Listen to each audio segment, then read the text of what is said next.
Hi, I'm Eric. I filmed my phone and welcome to another video. Today's video is a little different. I'm not reacting to anything, but rather I wanted to talk about Studio 2054, which is Dua Lipa's virtual concert that just happened this past Friday, the day after Thanksgiving. And I got my ticket and I saw it, and so I wanted to recap it, talk about the parts that I really loved, talk about the parts that I would love to have seen more of or weren't there and I would have loved to see it. And just overall go over it, debrief, I want this also to be a place where if you saw the concert, you can put down in the comments below what your thoughts on it, like how much you enjoyed it, how much fun you had, and yeah. So I'm going to start with going through the entire list of things and then having some general thoughts at the end. So the first song was Future Nostalgia, the title track from the album. Very clear introduction, she had a bunch of dancers just around her, just vibing. They were really hyping her up and she was just having fun with that song. And I definitely enjoyed it. And the thing about it was that I was like, oh, is this how the whole concert's gonna be? And I'm, that's me, thinking way too soon because she evolves from that. But then Dua Lipa goes back and it immediately switches into levitating, which a bop and a half. It was fun. The choreography was on point. There was that also really interesting instrumental that I don't know how much it was needed, but I liked it, and so I'm going to enjoy it. So it was fun. And then we switch into Pretty Please. Now, I know a lot of people don't like that song, but that song grows on me every time I listen to it. And the live one, it's now been stuck in my head. Somewhere in the middle. Yeah. It just sounds very good. And I'm just really glad that she decided to put that in there. The choreography on that one is really good. And it was just nice and I really enjoyed it. Then we escalate a bit, which I was really excited about because I was like, oh, is it just gonna be within this one area? Is she just gonna have that one outfit on the whole time? Are we just vibing within that set and just changing the set? But no, she starts moving, traveling. And then we get to Break My Heart, which all the circles and everything and just all the dancers and just the coordination, choreography during parts of it, but then the other parts of just her holding on to the circle is just really cool. And I just really liked how she just made it so colorful because I feel that's very nostalgic to have all those colors. It feels very roller disco-y. Man, she sings her heart out during it and it's just fun. And it's oh, now we're starting to get to where I think I paid money for it, Because the first part I was oh, this is a cute little live video, but it's do I justify spending money on it? And now I'm okay, now we're getting to the part where I'm oh, it's so colorful, it's so fun. Yeah, thoroughly enjoyed Break My Heart especially. Then we get into a song that I don't know the name of because it hasn't been released yet. It's the FKA Twigs Dua Lipa collab, which didn't know that was ever gonna happen. They feel very separate, but the song was fun as heck. I still don't understand it, but I really like it. I think in the moment I was what? Because I had never seen FKA Twigs in the flesh before. I've only heard her album Magdalene, which is great, love the album, but had never seen what actually FKA Twigs looks like. And so I was oh, and of course she was in this really awesome outfit that incredible. She looked stunning in it. And I was who is that? I just didn't know. And so I spent most of that part, the original time, being confused. I did watch it back within the 24 hours since it had existed. And I thoroughly bopped to the song and thoroughly was amazed by FKA Twigs's choreography. She was just on a pole killing it. I was oh, didn't know she could do that. But yes, I need a release for that song ASAP, and please just drop it. Then we transition into the roller disco area where a lot of songs happen, but I thoroughly enjoy it. Like, she starts with Physical, which is one of my favorites probably from the album. It's so good, so exhilarating, and she does it justice for sure. Like, she brings back the nostalgic like fitness type video that she had done before, but like she really sings her heart out on it, and it's very evident and it's very good, and the colors on point. Speaking of the colors, like the lighting through a lot of it is very bisexual lighting. We stan, like, you know, Dua Lipa hasn't come out about anything about that, but all the lighting and also just everything she's done for Fever and just everything in pink and purple and blue, like sometimes it doesn't code anything and sometimes it's just good lighting, which it is good lighting, but like I'm like, okay, she flirting with that idea and I'm totally down with that. Then Physical transitions into Boys Will Be Boys, the club remix, and that's the better version of the song, and I'm really glad. Like, I understand people who like the ballad, like it's a nice ballad, but I definitely thoroughly enjoy the club mix better. It's really fun. We only get a little bit of it, but like it's enough to like remind us that, you know, Dua Lipa is definitely a feminist and will put feminism into her work, and I'm really happy to hear that. It's just a fun track. Like, it was nice to just have that little dance break. Probably gives Dua Lipa a little point to like chill and not have to sing, which is always nice for her. We also, during all this roller disco, we get to see the Blessed Madonna. She's vibing. She's just having a good time during it all, and we have to stand that. The Boys Will Be Boys Club goes into then basically the rest of the club features. I think there's the Cosmic Girl part that was mixed with Break My Heart on the original Club Future Nostalgia, and then it goes into the Holla Back Girl with a little bit of a remix of that, and I was like, okay, go off. Like, that was fun. And yeah, like it's just all of their dancers dancing. It just felt chill, and at that point it was like, oh, I kind of forgot it was like a concert that Dua Lipa was doing, just because, you know, it wasn't Dua Lipa singing, it was just Dua Lipa vibing in the back with the Blessed Madonna, just having a good time. But then Dua Lipa reminds us, hey, I'm the star here, and she comes and sings out Cool, which that was the perfect moment for that. Like, whoever came up with that, if that was Dua herself who came up with that order, like perfect there, because it slows it down a little bit and everyone just skating around her as she's like just crooning this amazing song. Like, Cool has also grown on me a lot. Like, Pretty Please and Cool, like those are big growers, and like, oh, it's just been great to hear it, and it's great to see her perform it. It was really nice. Like, the lighting, like just the whole aesthetic of it all, like, was just so good. I just love that.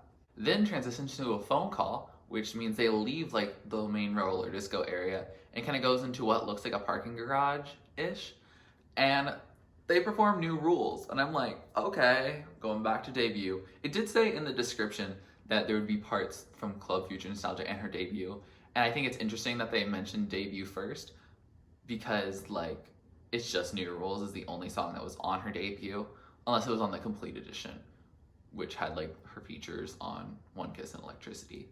But like, otherwise I'm like, it's just New Rules pretty much. Not that I have any complaints, because New Rules is a bop. It was fun, and it was really cool to see the choreography. Favorite part is probably when Dua Lipa picks up the phone and then like just acts really angry and frustrated with it. Like, I was like, okay, Dua Lipa, go and interacting. It was like silly and definitely like a bit of like comic relief, but like the rest of the choreography is just really incredible. Like, some of the best probably, I think, in the show.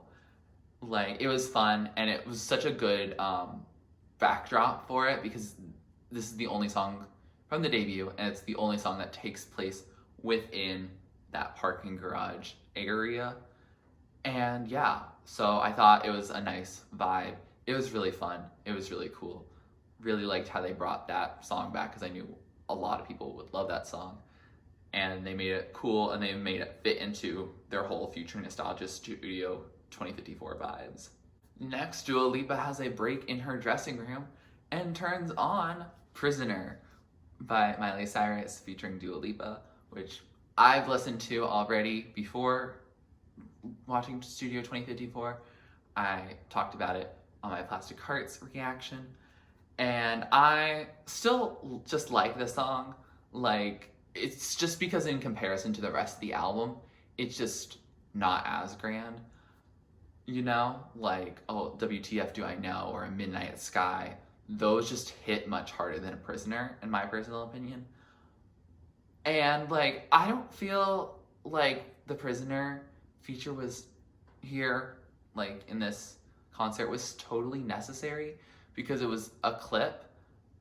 And so I guess it was nice for Dua to have that, you know, break to, like, change outfits. Like, that was cleverly placed. But since there's no live singing on the Prisoner part, it's just listening to the studio part, and it's just Miley and Dua, like, canoodling, which is, like, cute as heck and everything, and definitely still in that bisexual lighting atmosphere.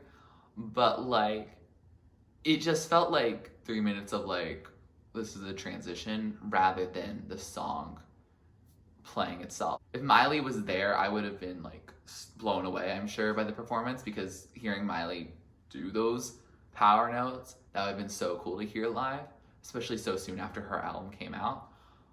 But, like, you know, it didn't happen. I get that she wanted to feature as many people as possible because that also attracts a wider audience. But, like, yeah, I feel like this part was probably the most cuttable of the whole concert. Next, we go into Un Dia, or One Day, which has many features: J Balvin, Tiny, and Bad Bunny, I think it is. If I'm wrong about that, I don't really listen to the song that much. I know it was Grammy nominated, so congrats. But anyway, we get into One Day, or Un Dia, and I liked it. It was still very much felt almost like filler in it, just because, like, a lot of it is not Dua Lipa singing, it's the other features, which is, like, fine, but none of them are there. And, like, the choreography with it and just Dua Lipa vibing to it, like, it was definitely an aesthetic, but it also didn't really feel like it had to be there. It just felt like it, you know, it could be there, and she wanted to show off a new song, especially a Grammy nominated song. And I'm not, like, in love with them putting the song there. Like, it felt like this ended up being, like, Dua Lipa and her collaborators' time. And, like, it's nice that we get to see, you know, her collabs in the industry. But, like, I guess if it's not gonna be there, it feels weird that it's there, if it makes sense. Like, if I saw it cutting back and forth between people doing it live, I guess, like, that could be cool. Like, almost like how they did in the Ice Cream music video by Blackpink and Selena Gomez. Like, how they both seemed like they were on the set, but they were not on the same set. They were definitely in different sets. But, like, yeah, I feel like it was interesting that to just have it to her TV. I guess it makes it retro, but again, not really the part in the concert that, like, was the most necessary. Then we get to Fever, which I've definitely covered on my channel, and y'all have really liked it. I think probably because I got there really quickly. But, like, the Fever collab, it was nice. It felt very music video-esque, like, of the Fever music video. And I enjoyed it. Like, it was nice and flirty and all that good stuff. And it was nice that Angeli was there, like, thoroughly enjoyed their on stage chemistry together. Like, it worked really well. And while the song is, like, a fun time, like, I think the part that really brings it home is that they were both there.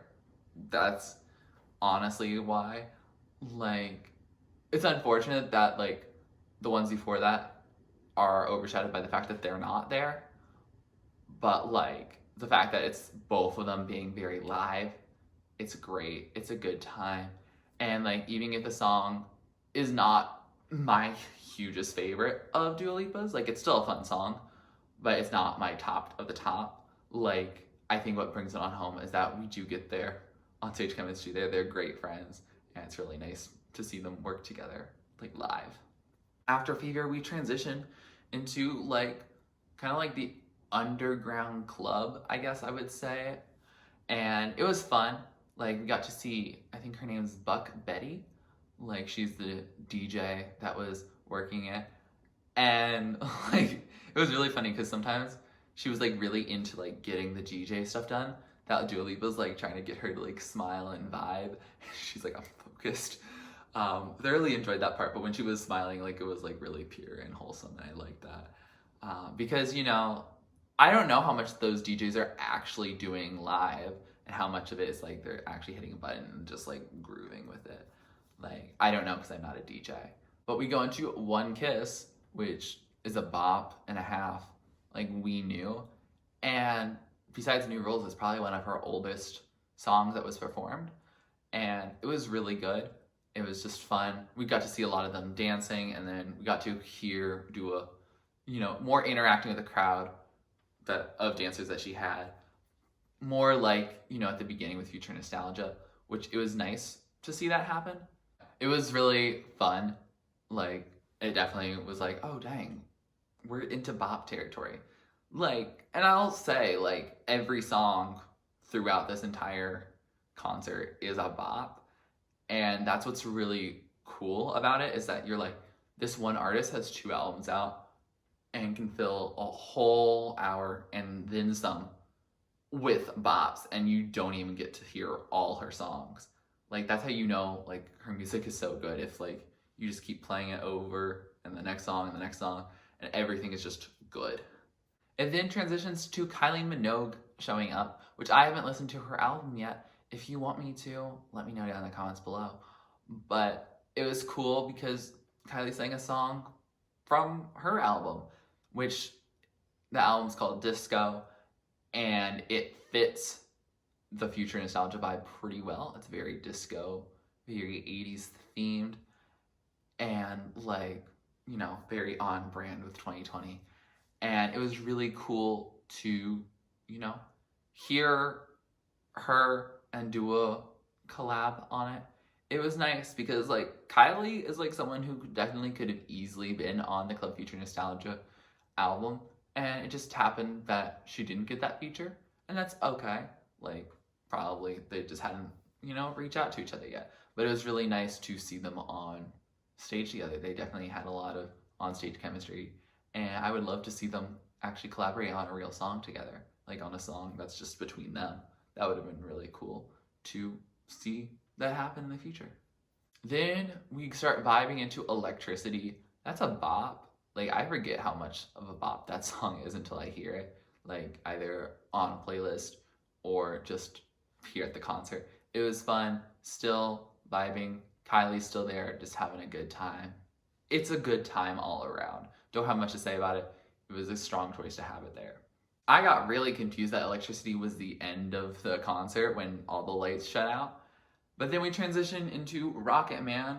Elton John comes from who knows where and is serenading us at the piano and singing parts of Rocket Man, which is a good time. It's a really interesting transition.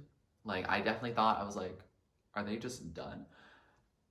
And then I was like, you know, a piano ballad doesn't really fit the vibe, I guess, of the Studio 2054 in my personal opinion.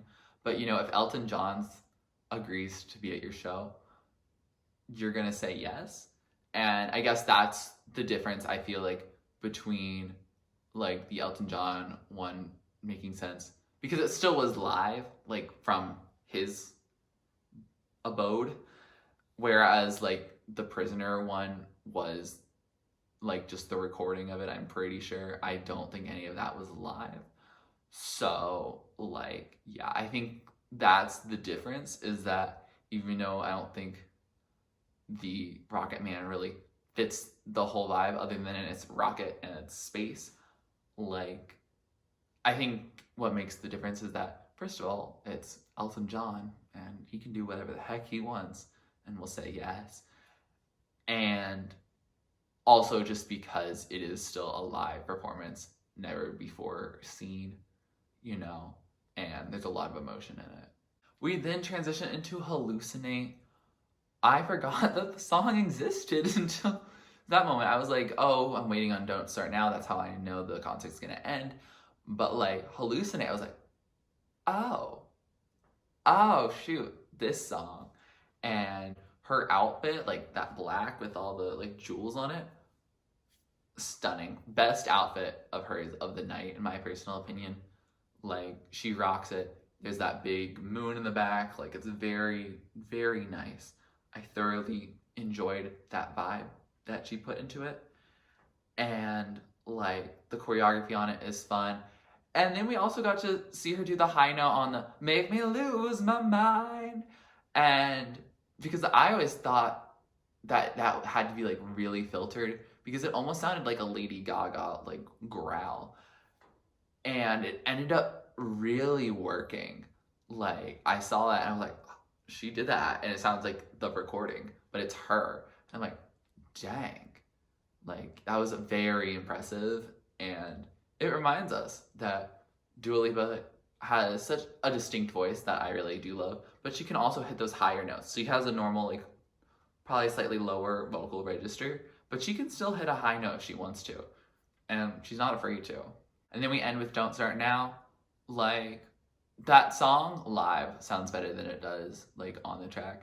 I like the song normally, but I really did like it. And obviously, with how much attention it's got and how well it's done on the charts, of course she was going to end with that, because that's from, first of all, her Future Nostalgia era, but it's also, like, a song that has done very well, and that's how you're going to end in, you know, a concert experience, is with, like, your big banger. I also like in how the conclusion, how she goes through all the spaces, and it feels like we went down a trip through memory lane. She's just like kind of dancing and grooving with everyone else as she goes by. Like, she sees everyone, she has a good time. It's a good time. Like, and then, you know, it pans out at the end, and you realize you just had a whole hour of basically non-stop bops, and you haven't gone through her entire catalog. And she also didn't really deal much with, like, covers or, you know, using other artists that aren't their songs. Like, the only two times are Elton John's Rocket Man and Kylie Minogue's Real Groove. Like, those are the only two times it's someone else's art. Like, you have the FKA Twigs song, but that does feature Dua Lipa on it. And, like, there's other parts that, you know, are mainly featuring Dua Lipa rather than Dua Lipa created themselves. But, like, it's still really good. It's still really fun. And it's really largely her concert. And it's so good. So, yeah, I think my overall thoughts is I loved it. Definitely worth my $20 I spent on it.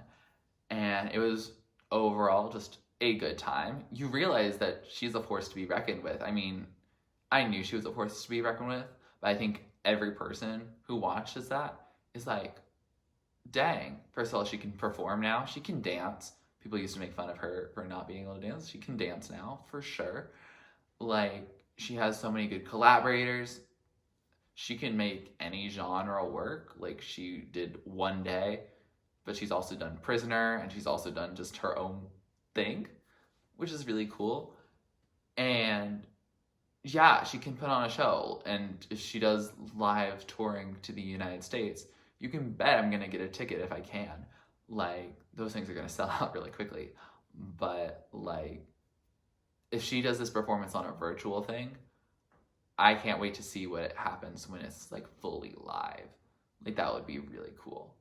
Her catalog is powerful, and if she gets Album of the Year, which I think either she or Folklore should, like, you know, I'm not going to be surprised. I'm going to be so happy because, honestly, she deserves it. She's really worked her butt off this year. She's inspired a whole, like, 80s movement. I mean, I guess it wasn't just her.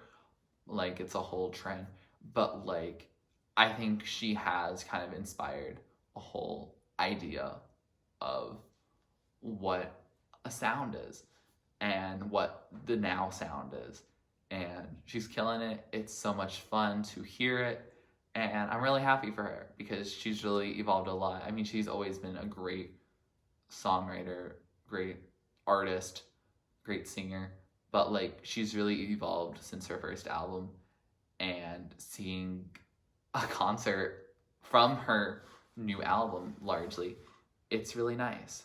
In terms of stuff I would have loved to have improvement on, I would have loved more of the people to have gotten there live if they were going to be featured. Like the fact that Kylie was there was really cool. Like the fact that, you know, Angela was there, really cool. And like, I don't know, I didn't feel the need for like a Prisoner to be there. One Day was nice because I really hadn't listened to that song much, and the song's kind of a bop. So like, I'm okay with that existing, especially because she does sing live on that. And I think it would have also been nice if we got Love Again and Good in Bed. You know, I am always very excited if an artist chooses to perform every song from their most recent album on their tour for that album. And I hope that if Dua Lipa tours in person sometime, that we do actually get, you know, a live version of every song. Because Love Again is one of my standouts probably from the original, and Good in Bed has grown on me so much after I thoroughly disliked the club mix of it, and then I listened to the original. I was like, oh, now I kind of like this one now, and that one's grown on me a lot, and I think that would have been so much fun to like see that. Maybe she wasn't allowed to do that because, you know, she curses like a decent amount and it's very explicit in its lyrics.